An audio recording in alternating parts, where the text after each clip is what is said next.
So ratios, this word is pronounced ratio. Some of you saw it on the pre-assessment and you're like, what's a radio? It's not a radio, it's a ratio is the word. And that's a tricky word for a lot of people because you've never learned about ratios before 6th grade. Okay, so for a lot of us this is new.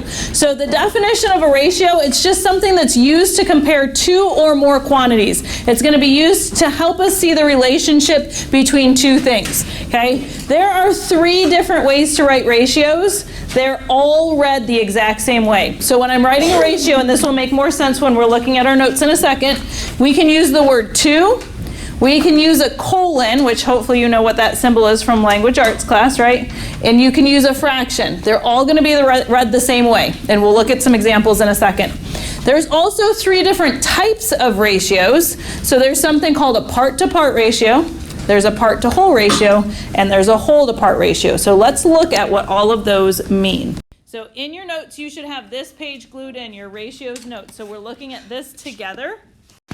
All right, so here we go. Looking at this example, it tells us there are 3 boys and 4 girls, and it asks us to write the ratio of boys to girls. The first thing you need to know when we're talking about ratios is that the order is super important. So if it asks for the ratio of boys to girls, whatever number represents the boys, that needs to be the first number I give. And since it's boys to girls, girls is the second item, so that's the second number I give. Okay, so I can write that ratio 3 ways. I can write it as a fraction and say there's 3 boys for every 4 girls and put it in fraction form. I can write it with a colon, 3 colon 4, or I can write it with the word 2, 3 2 4. And regardless of how I write that ratio, I'm going to read them all the same way and say that's a 3 to 4 ratio. Okay, for every 3 boys that I have, there are 4 girls that balance them out. Okay. Now some of you are like, okay, why would we do this? A lot of times when we're looking or using ratios, we're using them to come up with equivalent ratios, which end up being proportions, and we'll get into those next week. So for example, if I said there's a 3 to 4 boy to girl ratio in 6th grade, how many boys and how many girls would I expect to have in a class of 110 people, which is what roughly you guys are? I could figure out how many boys and how many girls there are to keep that kind of proportional and keep that same relationship. Okay, that's what we use ratios for. Okay, but if we jump down to the bottom of the page down here, you can see I can make other comparisons too. So maybe I don't want the boys to girls ratio, I want the girls to boys ratio. Okay, so girls to boys is 4 to 3. And you notice from boys to girls, and then down here, girls to boys, what changed between those 2 ratios? I went from this top one, 3 to 4, and now it's 4 to 3. What changed, Ellie? I can write it with a colon either way. That's a good guess, yes. Haley? Yeah, so down here, the 4 comes before the 3. Why did the 4 all of a sudden start coming first? It's because it's now girls to boys instead of boys to girls. Yeah, so it changed the order of what it was asking for. Up top, we were looking for boys to girls, so the boys number came first. Down here, we're looking for girls to boys, so the girls number has to come first. So that's where that order becomes really important. I also can have a girls to class ratio, which it says is 4 to 7. Where did that 7 come from? 3 plus 4. Yeah, 3 plus 4. If there's 3 boys and 4 girls all together, I have a class of 7. So what this is telling us is that for every 4 girls, there are 7 total people in that class, or in that group, whatever we're looking at. And then down here, class to boys, 7 to 3, same thing. For every 7 people in that class, 3 of them will be boys. Okay, so it's basically saying if I were to count out 7 people, I would expect 3 of them to be boys. Okay.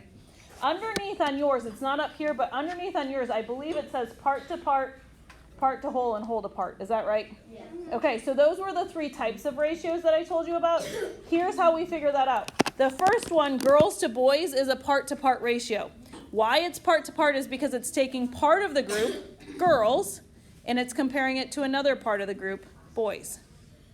But on the second one, girls to class, that changes into a part to whole ratio because it's taking part of the group, girls, and it's comparing it to the whole group instead. So instead of comparing it to another part, it's comparing it to the whole.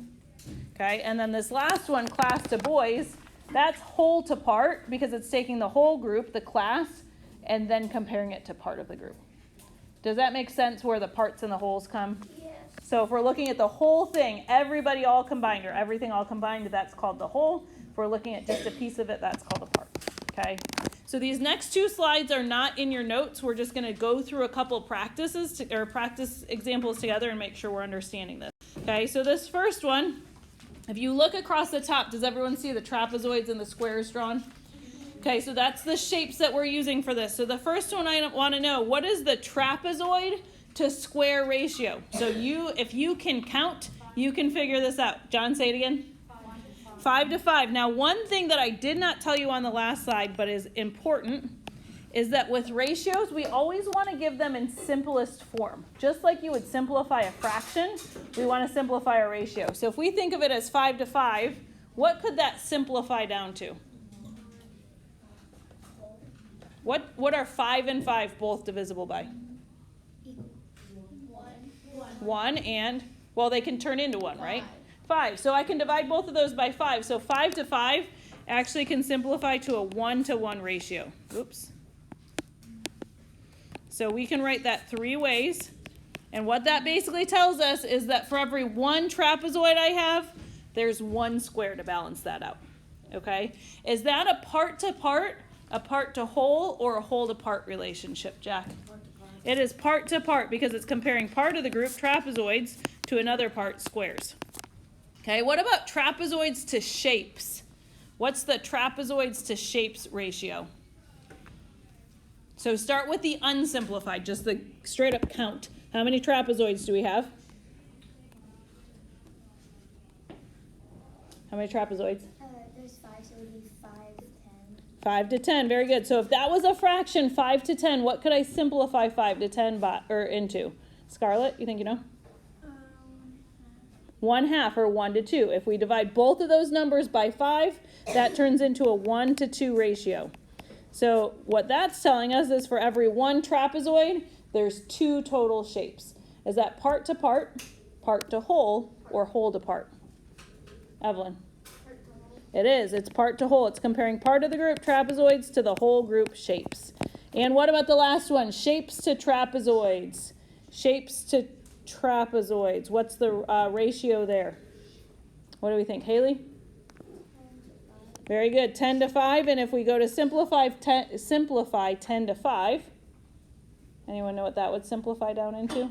If you divide both of those by a common divisor. Yep. 2 to 1. Very good. So we're going to say that's a 2 to 1 ratio. For every 2 shapes I have, one of them is going to be a trapezoid. Whole to part to whole, or part to part? Whole to part. Very good. Okay, before we look at the next slide, are there any questions on that one? Where any of those numbers came from, any of those labels came from? This is all brand new stuff, so if you have questions, don't be shy. All right, let's look more. I've got bears and I've got fish, and they're all considered creatures. What is the bears to creatures ratio? So you're counting and giving me bears to creatures. Luke? 6 to what? 4. So 6 to 4 would be bears to fish. I want bears to creatures. So creatures is like everything. 6 to 10. Good. 6 to 10. What does 6 to 10 simplify to? What can I divide 6 and 10 both by, Isaac? 2. Good. So if I divide both of those by 2, what do I get? 3 to 5. Very good. So this is a 3 to 5 ratio. And when you go to write these, you only have to write it one way. I'm writing it all 3 ways, so you're getting comfortable with seeing it all 3 ways, okay? Part to part to whole, or whole to part? What do we think, Millie? Part to whole. Excellent. Part to whole. It's comparing part of the group, bears, to the whole group, all the creatures that are up there. What about creatures to fish? Evelyn? 10 to 4. Good. 10 to 4. Who's got a simplified version of that? Those are both even, so divisible by 2. What can I get when I divide both of those numbers by 2? Haley? 5 to 2, so we've got a 5 to 2 ratio. For every 5 creatures, there are 2 fish. Part to part to whole, or whole to part. Part to whole, or whole to part. Scarlett? Whole to part. I'm comparing the whole group creatures to part of the group fish. And last one, fish to bears. What's the fish to bear ratio? You want to try it? 6 to 4. Ooh, give me the fish number first. So fish comes first. 4 to 6. Yep, just needed to flip it. So 4 to 6. Who wants to simplify that for us? This is our last one. 4 to 6 simplifies to Ellie. 2 to 3. 2 to 3. Very good. For every 2 fish, there are 3 bears. And is that part to part to whole, or whole to part? Haley? Part to part. Excellent. All right. Questions on any of that? It's a real quick preview of ratios, which we're going to keep working with on Thursday. No questions?